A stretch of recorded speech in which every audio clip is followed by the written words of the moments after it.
Good afternoon. My name is Sally Burns. I'm from Australia, but I currently reside in Austin, Texas. My question, Mr. Buffett, I have heard that Mr. Munger says your greatest talent is that you're a learning machine, that you never stop updating your views. What are the most interesting things you've learned over the last few years? Well, it is fun to learn. I would say Charlie is much more of a learning machine than I am.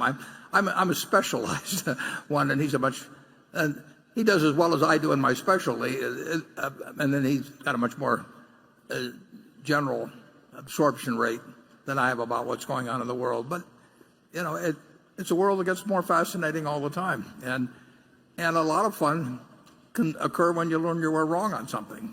That's when you really learn that the old ideas really weren't so correct, and you have to adapt a new ones, and that of course is difficult. I don't know that I would pick out. Well, I think actually what's going on, in America is terribly, terribly interesting. And politically, all kinds of things, but just the way the world's unfolding. It's moving fast.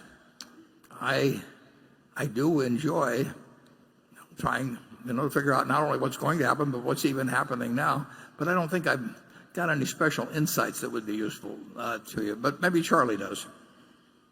Well,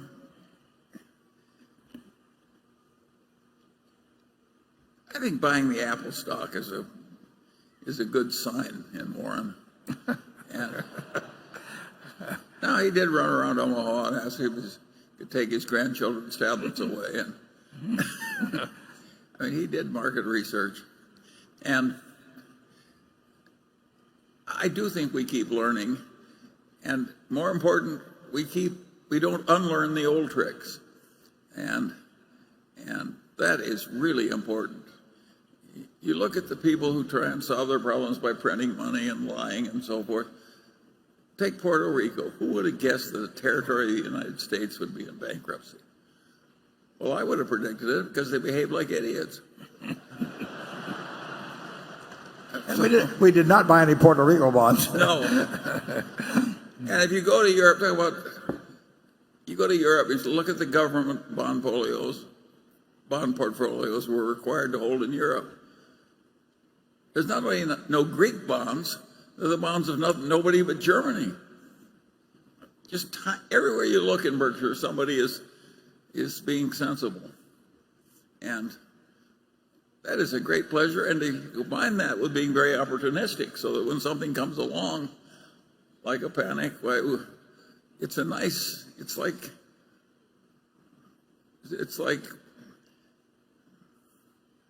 like playing with two hands instead of one in a game that requires two hands. It helps to have a fair-sized repertoire. And, Warren, we've learned so damn much. There are all kinds of things we've done in the last 10 years we would not have done 20 years ago. Yeah, that's true, although if you take, it's interesting, I've mentioned this before, but one of the best books on investment was written, I think in 1958, I think I read it around 1960, by Phil Fisher, called Common Stocks and Uncommon Profits. And all the companies went to hell eventually.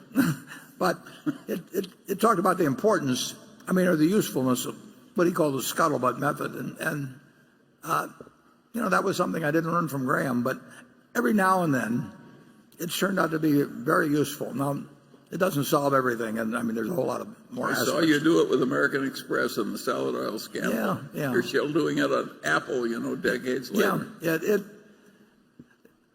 in certain cases, you actually can learn a lot just by asking a lot of questions. And I give Phil Fisher credit. That book goes back a lot of years, but as Charlie said, some of the companies he picked as winners forever did sort of peter out on him, but the basic idea, you can learn a lot of things just by asking. In some cases, I used to, if I got interested in the coal industry, just say, to pick one out of the air, when I was much younger, more energetic, if I went and talked to the heads of 10 coal companies, and I asked each one of them way later into the conversation after they got feeling very, it felt like talking, and I would just, I'd just say, if you had to go away for 10 years on a desert island and you had to put all of your family's money into one of your competitors, which one would it be and why? And then, then I'd ask them if they had to sell short one of their competitors for 10 years with all their family money, why? And everybody loves talking about their competitors. And if you do that with 10 different companies, you'll probably have a better fix on the economics of the coal industry than any one of those individuals has. I mean, there's ways of getting at things, and sometimes they're useful, sometimes they're not. But sometimes they can be very useful. And the idea of just learning more all the time about, I'm more specialized than that by far than Charlie. I mean, he wants to learn about everything, and I just want to learn about something that will help Berkshire. But it's a very it's a very useful attitude toward the world. And of course, I don't know who said it, but somebody said the problem is not in getting the new ideas, but shedding the old ones. And there's a lot of truth to that. We would never have bought ISCAR if it had come along 10 years earlier. We would never have bought precision cast parts if it had come along 10 years earlier. We are learning, and my God, we're still learning. Good morning, or good afternoon, Warren, Charlie, John, Hi. Norwood from West Des Moines, Iowa. You guys have iron bladders. We won't tell you the secret of that. I was wondering about a contraption under the table there. No. You can come down and inspect. All right. Hey, I had a question for each. Warren, I was fortunate to ask you a question, I think in 2011, about legacy and what you wanted to be known for 100 years from now. And I'm kind of curious to hear what Charlie would like to be known for. And Warren, I'm 52, so I guess you started doing this when I was born.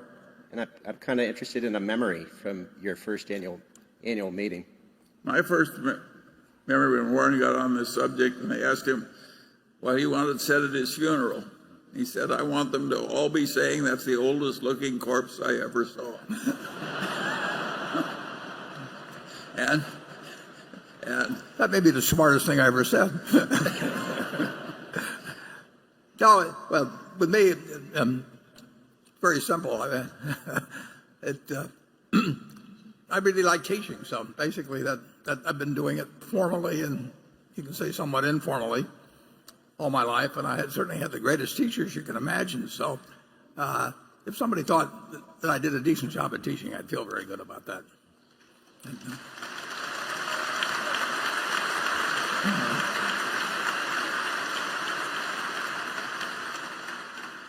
Yeah, to make the teaching endurable, it has to have a bit of wiseassery in it.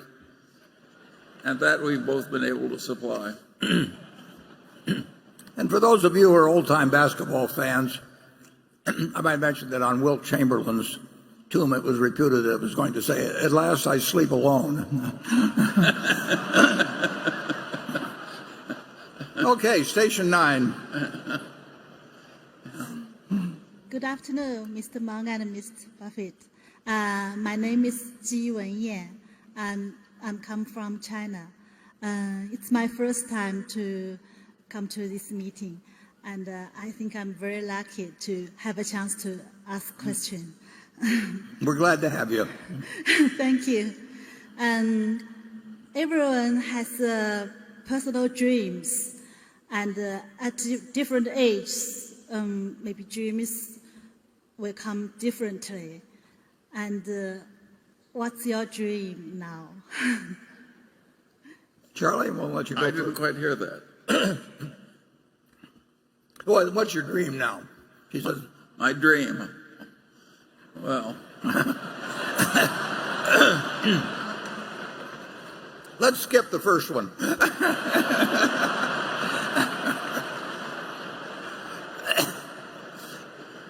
sometime when I'm especially wishful, I think, oh, to be 90 again.